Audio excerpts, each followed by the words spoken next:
They beg for their lives, and I kill them anyway. But when someone chooses to give up, we take them into custody peacefully. If he'd given us the opportunity, we'd have shot him up a lot.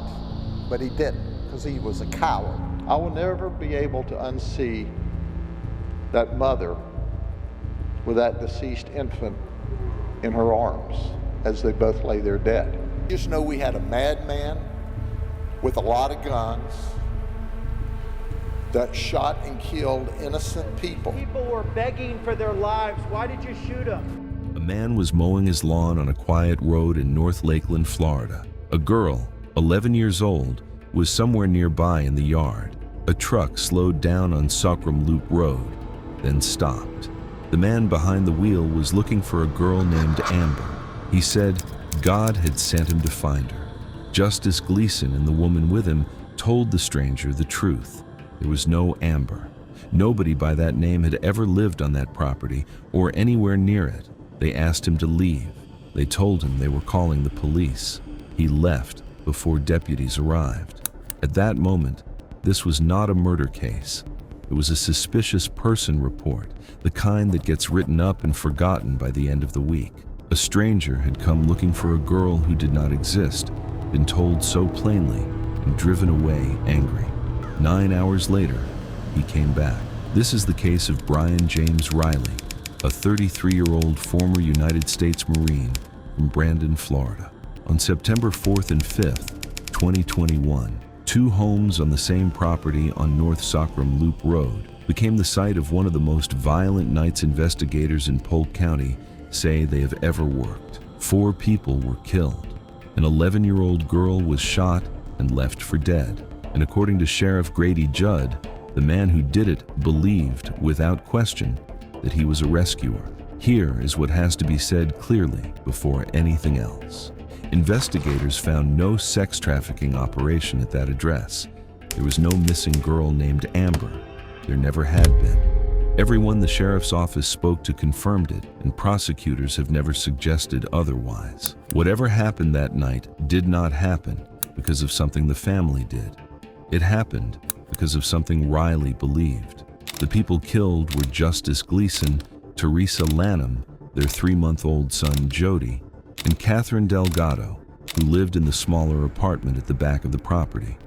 We discovered a man, a woman, and an infant in the mother's arms, all shot to death. We went to the house directly behind and found another lady shot to death.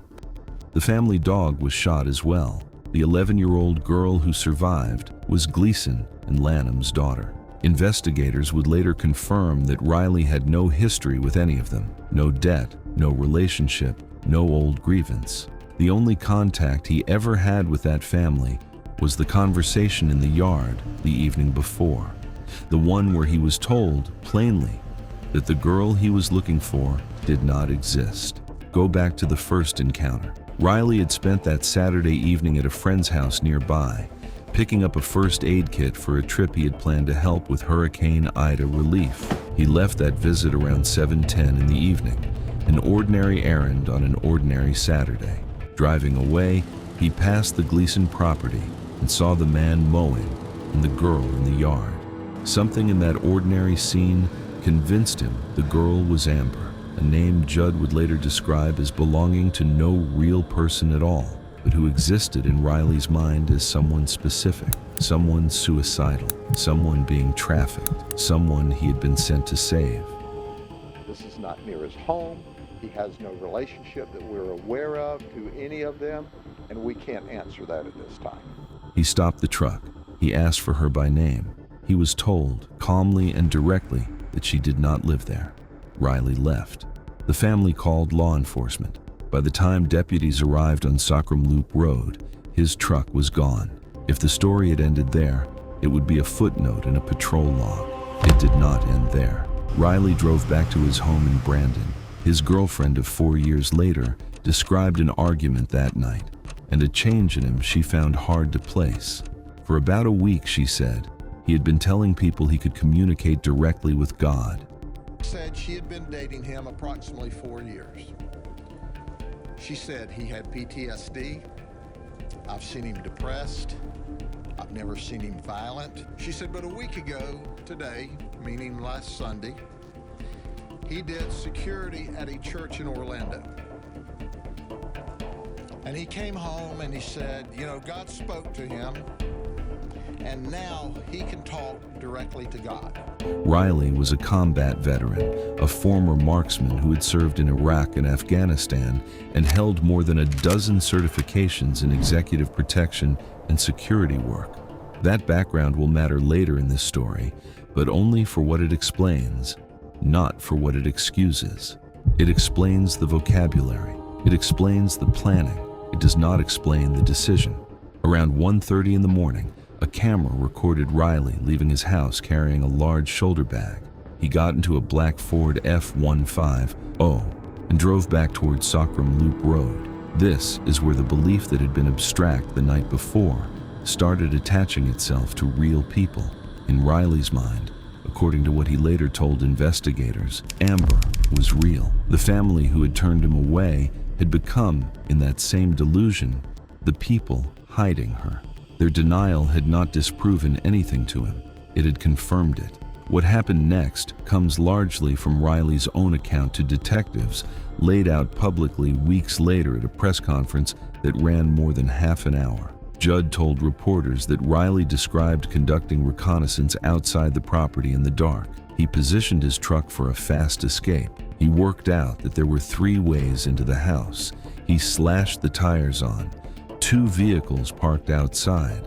He set out a line of glow sticks along the driveway, an exit path lit for himself and for a girl who was not inside. The glow sticks are the detail that does not fit anywhere else in this story. They were not a weapon. They were not evidence of rage. They were preparation, calm and specific for a rescue that had no one to rescue. He poured gasoline on 2 of the vehicles and managed to set one on fire, apparently meant as a diversion. Then he moved on the smaller apartment at the back of the property, where one member of the family lived on her own. Unable to force the front door with the tools he had brought, he shot through a window and climbed in. He would later tell investigators he had cleared the house, using the language of his training for what that meant here, that he had killed the woman inside. He moved to the main house next, breaking through a rear glass door. He told detectives he moved through the fatal funnel, meaning the hallway. Inside, he said, he heard God tell him he was protected. In a bedroom, he shot the family dog. The dog had shown no aggression toward him. By then, the family understood what was happening in their home. They gathered in the bathroom and held the door shut. Riley forced it open. Inside, according to the sheriff's account, he shot and killed Justice Gleason, the woman with him and a baby.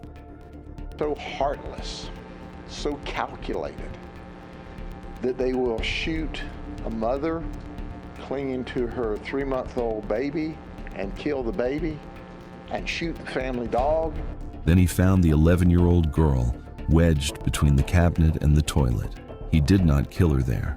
He walked her out to the living room and he asked her directly where Amber was. She told him what her family had told him hours earlier. I am not Amber. There is no Amber. It was not enough. Riley counted down from 3 and then he shot her. New video tonight capturing the sound of rapid gunfire shattering the early Sunday morning silence of this quiet area of North Lakeland. Just one after another, just pow, pow, pow, pow, pow. Liberty Ulrich lives right next door and says the gunfire continued even after deputies arrived. It's rapid fire. It's a lot of bullets and just a short time frame.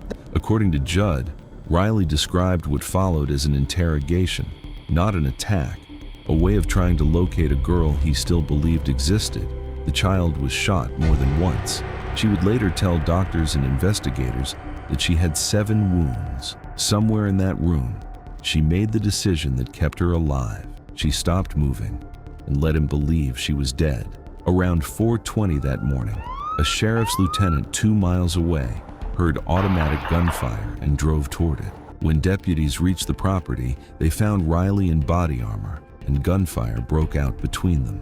By the time it was over, Riley had fired roughly 59 rounds, and law enforcement had fired more than 100. One round struck Riley along the side of his torso, passing through his vest without going deeper. He put pressure on the wound, took off his armor, set down his weapons, and walked outside with his hands raised. He was treated for his injuries and booked into the Polk County Jail without bail. During questioning, Riley told investigators he had been using methamphetamine that night. Investigators said afterward they had not confirmed whether that was accurate or simply part of his rambling, though they did find evidence of illegal steroid use. Neither claim has ever been offered as an explanation for what happened. It sits in the record as one more detail investigators could not fully verify, alongside the rest. Riley was charged with multiple felonies out of the initial arrest: 4 counts of first-degree murder, 7 counts of attempted first-degree murder of law enforcement officers, a separate count of attempted murder for the shooting of the 11-year-old girl, arson, 2 counts of armed burglary with assault, shooting into a building. A grand jury indictment followed weeks later, expanding the case to 22 counts in total. Prosecutors have said they are seeking the death penalty.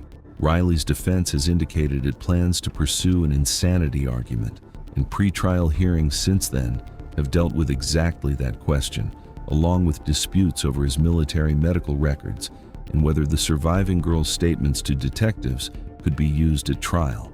A judge ruled in 2024 that they could.